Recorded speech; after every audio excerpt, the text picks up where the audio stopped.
Hello everyone.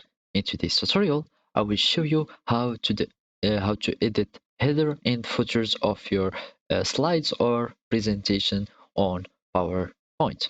So first, open your Microsoft Office PowerPoint's presentation and follow these simple steps. First, we need to add the footer and header for slides. To do so, we need to go to the Insert menu here and we will search for header and footer. So we will go to the text here section and we will have header and footer. So we are going to click on it and we need to include on slide. Either you want to have to update automatically the date and time. For example, you have these forms of header and footer, and also you can include the slide number and add some informations, for example, informations. And as you can see, we will have these things, and you can simply have this header or footer and have them like this.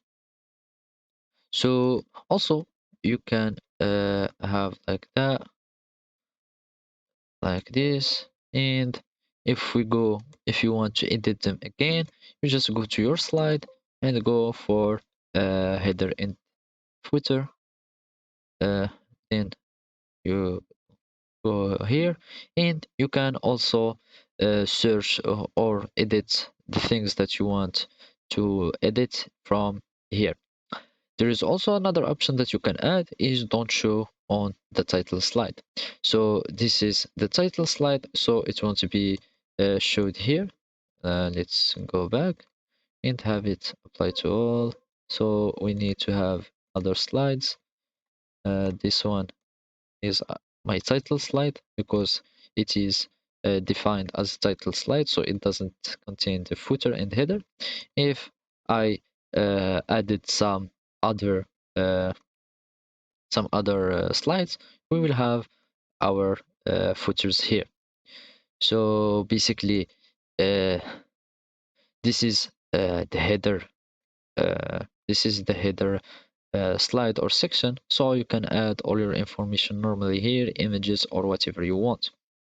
And now we can you can rotate them.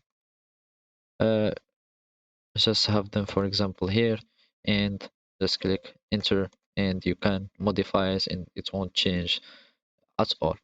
So this is how you edit your footer and header on my PowerPoint. Thank you for watching and goodbye.